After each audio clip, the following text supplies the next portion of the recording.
أيوة. كنت عايزة أحكي مشكلتي لحضرتك. أنا عندي 19 سنة امم وبشتغل في القاهرة. تمام. وأنا يعني بشتغل في القاهرة، بساعد يعني ست في تنظيف البيوت وكده. تمام. وبعدين ابنها كان أكبر مني ب25 سنة، بس هو يعني متجوز ومخلف وعايش في يعني هو كان عايش في المعادي اكبر منك ب25 سنة؟ يعني اه تقريبا عنده 45 سنة. اه امم بس هو يعني ما يبانش عليه خالص، يعني يبان ان هو في الثلاثينات. كان يعني هو واخد باله من جسمه ومن شكله ومن كده، وهو متجوز ومخلف. امم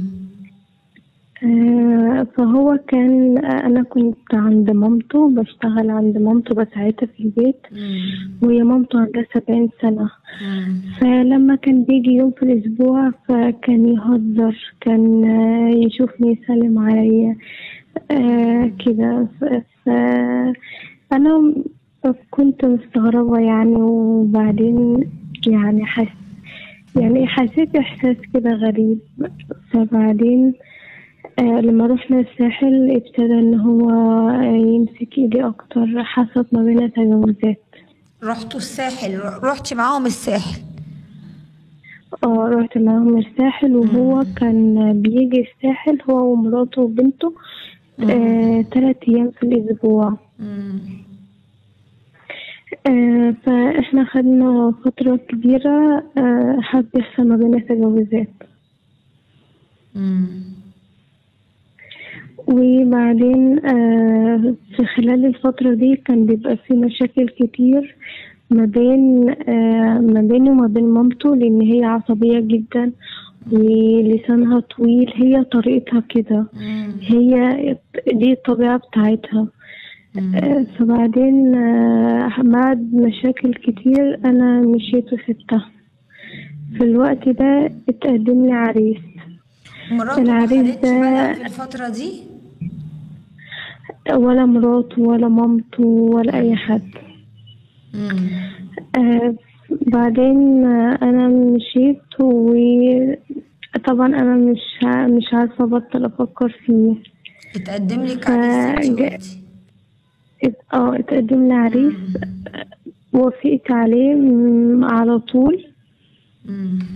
وبعدين اللي حصل أنا اكتشفت بعد كده إنه الشخص ده يعني اللي كان عنده 45 سنة يعني عمل كده مع بنات كتير، يعني كل واحدة بتيجي بيعمل معاها كده. فسبتهم.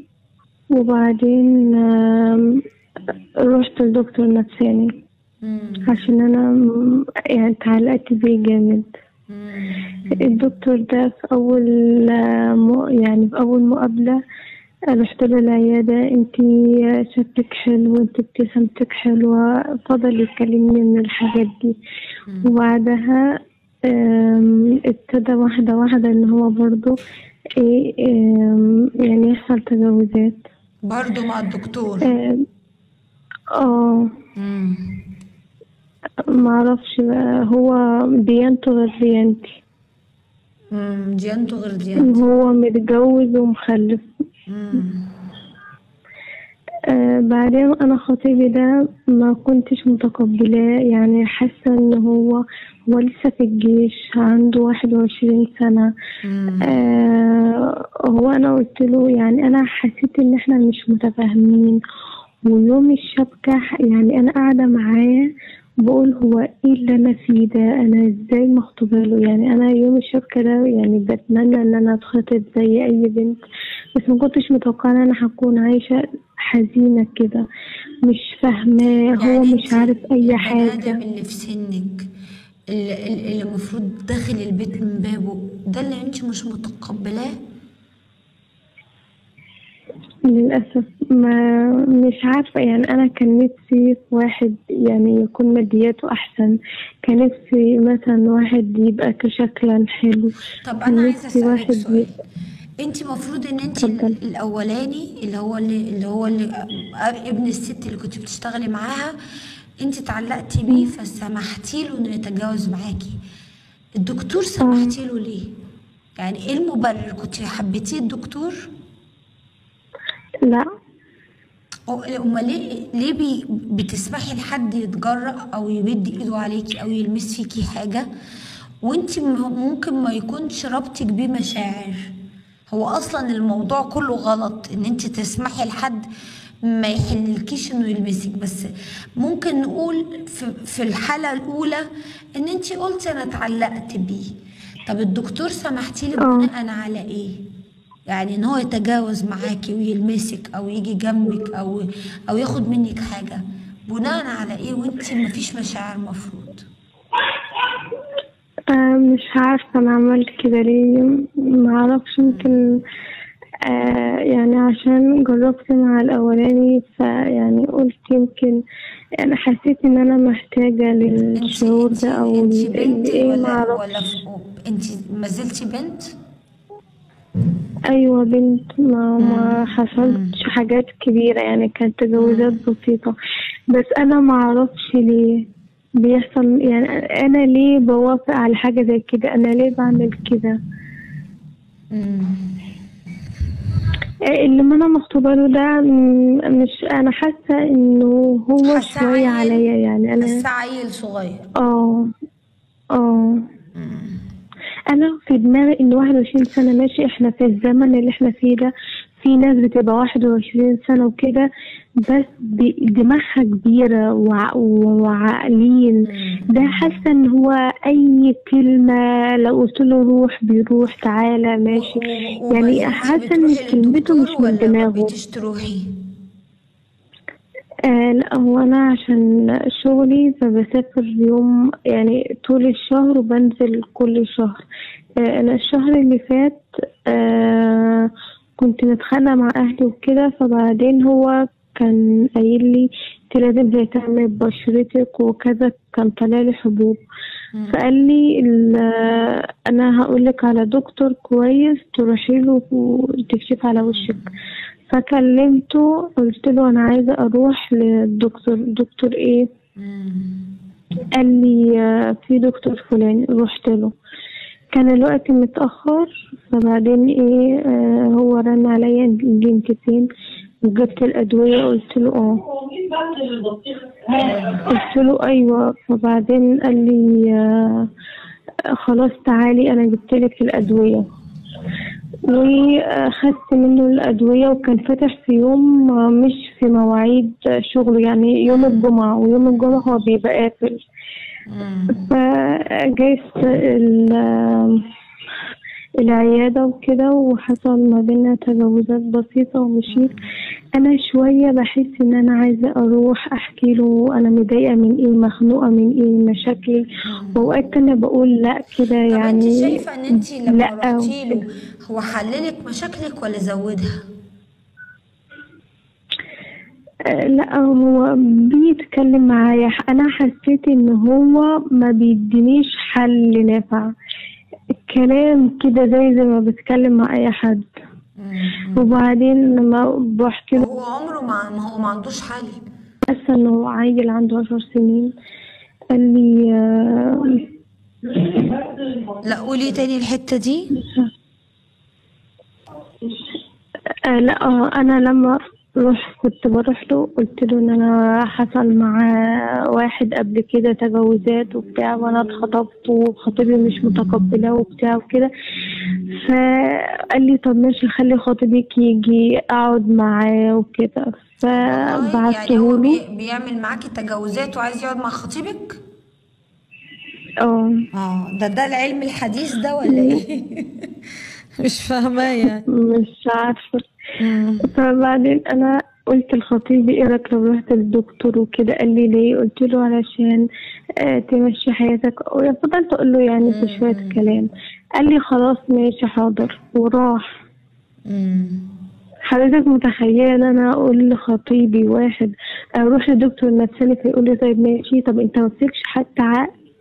لما تقولي طب اروح ليه، انا مش عايزه اروح، يبقى هو ما عندوش شخصيه خالص. ليه حسبتيها كده؟ لان انا ليه بشوف ان حسبتي هو اي رضاه؟ حاجه بقولها له. طب ليه ما بتقوليش بيحبني؟ بيبقى شايف ان ممكن كده اقرب له اكتر، مش عايز يقسى عليا. يعني ليه ما حسبتهاش بالشكل الايجابي؟ ليه حسبها ضعف وقلة شخصية؟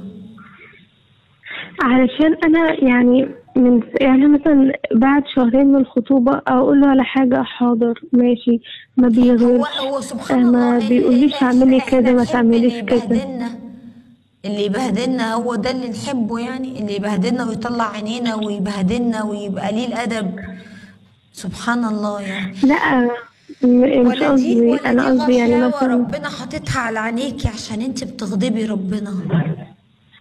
انا احيانا بقول يمكن عشان انا غضبت ربنا فهو انسان كويس، فعشان هو كويس وما يستاهلنيش فانا بالظبط. مش متقبلاه. بالظبط. وطول ما انت بنفس تصرفاتك ربنا هيبعد عنك الكويسين، وهتلاقي دايما اللي بيبقوا في طريقك اشكال الدكتور والبني ادم الاولاني اللي كنا ابن الست اللي بتشتغلي عندها.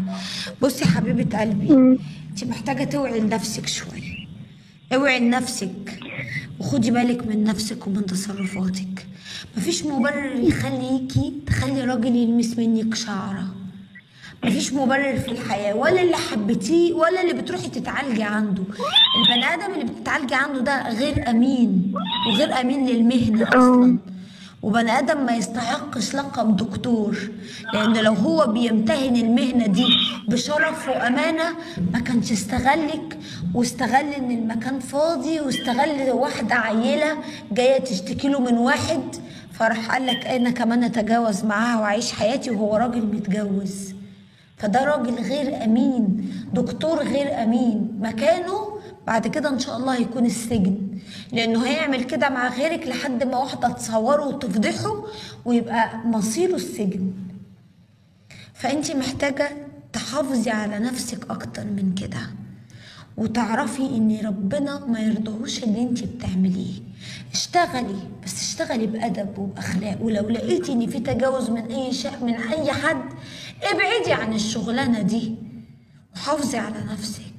رحتي تكشفي في عياده فلقيتي دكتور قليل الادب ومريض نفسيا، ابعدي عن العياده دي. باي منطق انت يكون دكتور رحتي تكشفي عنده تجاوز معاكي وبيجيبك يوم والعياده فاضيه عشان يعيش حياته معاكي براحته، وانت رايحه تقولي لخطيبك روح له؟ معلش، انت ازاي نفسك رضيتي بده؟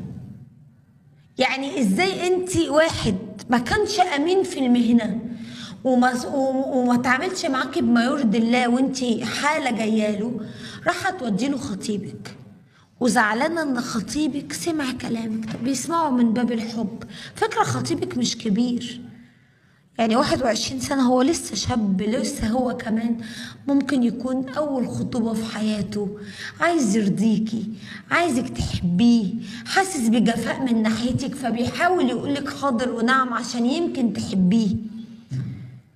لكن في الآخر سيبيه لحاله، طالما مش قادرة تحبيه سيبيه، وحبي نفسك وغلي نفسك يا بنت الناس.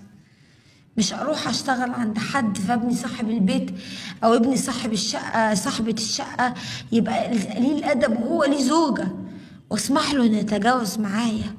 وعرفتي بعد كده انه عمل كده مع ناس كتير، زي الدكتور اللي اكيد عمل كده مع حالات كتير.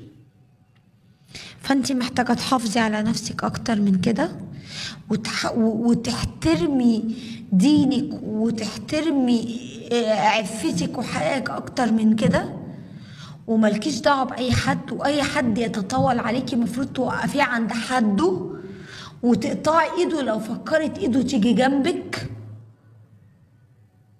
وخطيبك مش عايزاه سيبيه، مفيش اي مشكله، سيبيه، انت لسه صغيره، هيجيلك ناس كتير، بس عشان ربنا يرزقك بحد محترم لازم انت تصوني نفسك وتكوني محترمه بالشكل اللي ربنا امرنا بيه.